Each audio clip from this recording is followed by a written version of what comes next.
السلام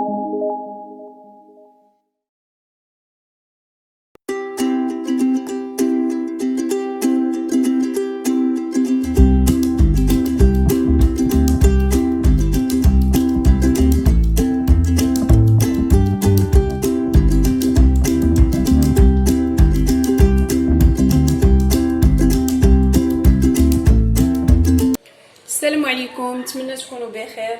اليوم ان شاء الله غادي نحضروا طاكوس ميكس اللي غادي يكون ان شاء الله بالدجاج والكفته. غادي نديروا واحد الحشوه اللي هي زوينه بزاف، وبالنسبه للخبز ديالو غادي نحط لكم الرابط ان شاء الله. الطريقه ديال تحضير الخبز بالعجين اللي هو سائل، وغادي نحط لكم ان شاء الله اللي بغى العجين يعني اللي كدلكيه العجين الاصلي غتلقاو ان شاء الله الروابط اسفل الفيديو. قبل ما نبدا نبغي نقول لي اول مره كيشوف القناه ديالي ما ينساش الا عجبو المحتوى ديالها يضغط على زر الاشتراك ويفعل الجرس باش هكذا يوصلكم كل جديد. وإلا عجباتكم ان شاء الله الوصفه ديال اليوم ما تنساوش تدعموني بلي لايك باش هكذا نبقى نشارك معكم كل وصفه اللي هي مجربه وناجحه ان شاء الله. بالنسبه للطريقه ان شاء الله غادي ندوز معكم الطريقه، وفي نفس الوقت غادي نعطيكم التوابل والمكونات اللي غادي نحتاجو. بالنسبه للطريقه خديت هنايا مقله وضعت فيها هكذايا طريفات ديال الدجاج، كل واحد وعلى حساب شنو عنده في الدار، يعني اللي عندك يعني القياس اللي بغيتي على حساب عدد افراد الاسره. هنا خديت شويه ديال الدجاج، غادي ندير معاه شويه هكذايا ديال البصله، غير شويه. غادي ندير الخردل او المطاط، غندير هكذايا راس معلقه. ندير شويه الملح، نحاولوا ما نكثروش الملح حيت عندنا الفرomage غادي نستعملوا الفرomage. ناخذ هنايا شويه ديال الابزار،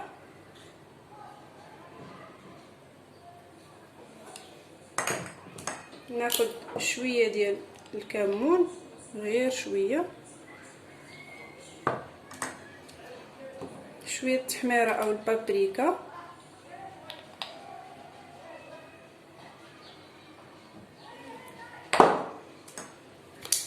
ناخذ شويه ديال الخرقوم او الكركم، هذا خرقوم بلدي مطحون على اليد، شويه الزنجبيل، وغندير شويه ديال صوص الصوجا. صوص الصوجا فهي اختياريه، يعني اللي بغى يديرها، اللي عنده في الدار يديرها، اللي ما عندوش ماشي مشكل، ماشي ضروريه. انا درت هنايا غير شويه، وغندير شويه زيت البلديه او زيت الزيتون، واللي بغى يدير الزيت العاديه يديرها ماشي مشكل. دابا غادي ندير هذا الخليط ديالي، غادي نحركو هكذايا شويه، وغادي نديرو يتشحر ليا فوق النار اللي تكون متوسطه حتى يتشحر ليا مزيان ونحس به طاب، وغادي نرجع معاكم.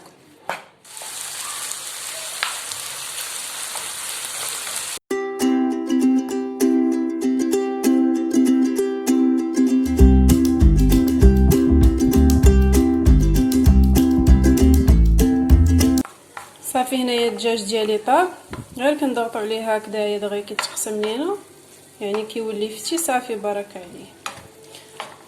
دابا غادي نحيدو من فوق النار، غادي نحاول نفتو هكذايا شويه، حاولوا قطعوا غير هكذايا شويه يتفتت ما يبقاوش قطع كبار، وغادي ندوزو ان شاء الله نوجدو الكفته ديالنا.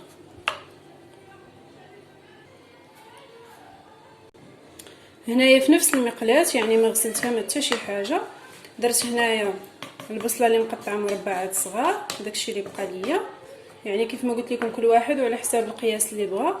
هنايا غندير الكفته او اللحم المفروم، غنحاول غير نسرحها هكذايا شويه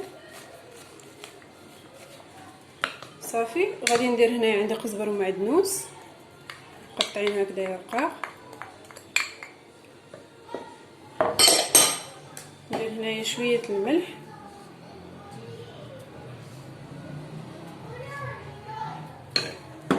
عندي هنايا شويه الابزار،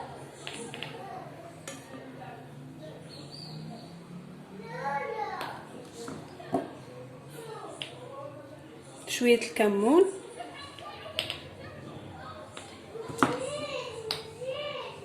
عندي هنايا التحميره او البابريكا شويه، هنايا خرقوم مطحون او الكركم،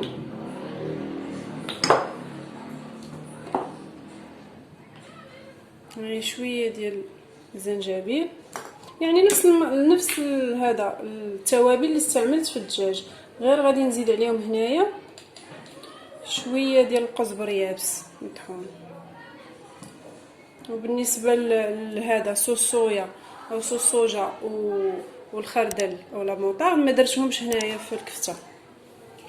وهنايا غندير شويه زيت الزيتون وغادي نديرهم فوق النار اللي غادي يتشحروا ليا، وغادي نرجع معكم. درنا هكذايا الكفته ديالنا فوق البوطه، غير كدا تسخن لينا المقله ودوك المكونات صافي غادي نحركوهم بدون نفتو هكذايا شويه الكفته ديالنا.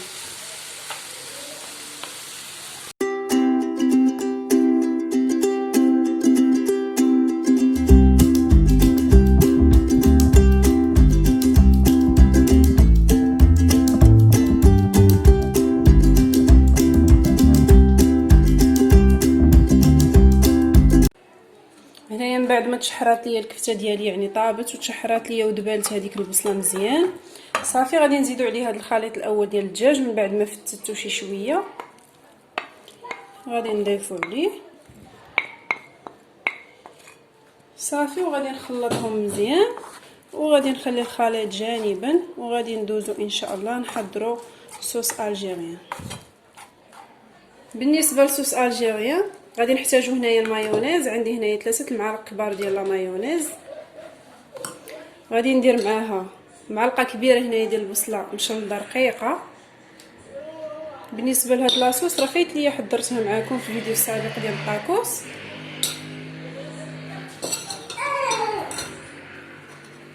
وعندي هنايا راس الثومه صغير محكوك رقيوق، يعني يكون غير راس صغير ماشي بزاف، واللي عنده الثوم بودره كان احسن. عندي هنايا شويه الملح،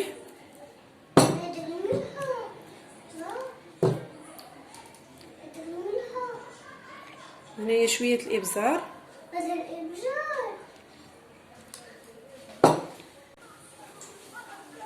وعندي هنايا 2 معالق كبار ديال زيت الزيتون،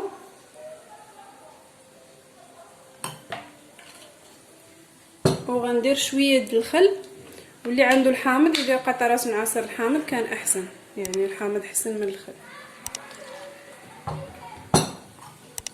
صافي وغادي نخلط المقادير ديالي كاملين اولا جميع العناصر غادي نديرهم كاملين هكذا حتى تنسجم ليا لاصوص ديالي. صافي غنوضعها جانبا وغندوزو نحضروا ان شاء الله الطاكوس ديالنا. غادي نحتاجو هنا عندي هنايا الخبز ديال التورتيلا اللي فايت ليا حضرت معكم، كيف ما شفتوا راه كيبقى مزيان، كنحافظ عليه ديما هكذايا في منديل باش يبقى رطب. غادي نخليه لكم ان شاء الله في صندوق الوصف.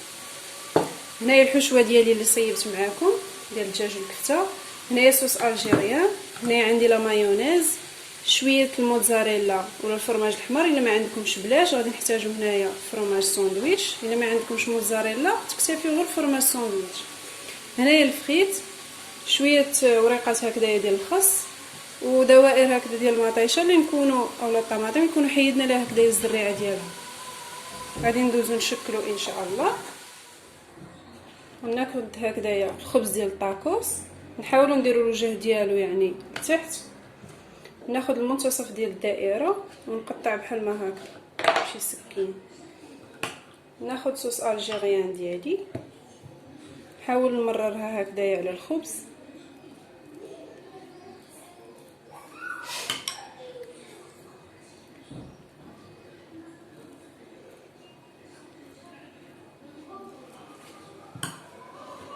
غادي ناخد شويه ديال الفريت ونلعبوا على هذا المثلث هذا، نلعبوا غير على هذا المثلث كيف قلت لكم.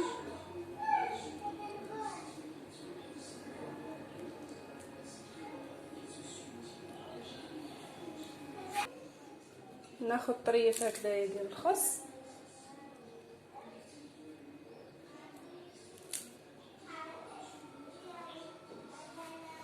ونوضع عليه شويه، غير شويه ديال الموزاريلا باش يشد لينا المكونات الاخرى.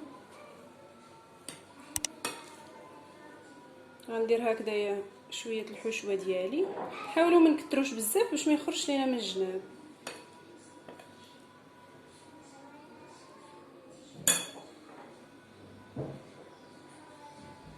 غندير عليها شويه لا مايونيز.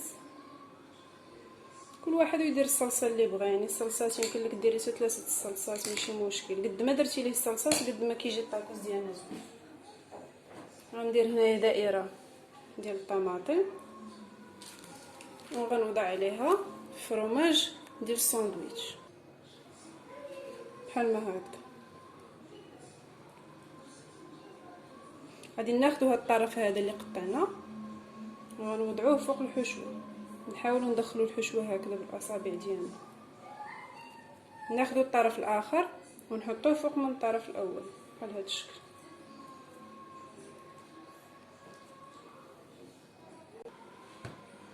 كيجي الخبز ديالنا على هذا الشكل، يعني على شكل مثلث.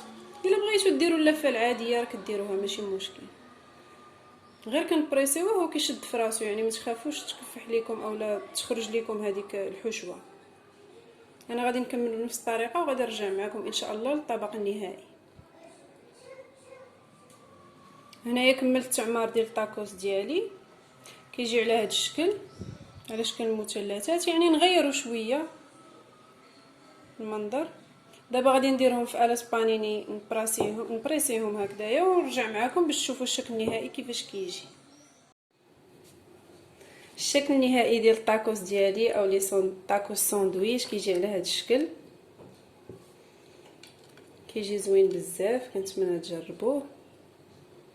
كيجي على هذا الشكل هذا،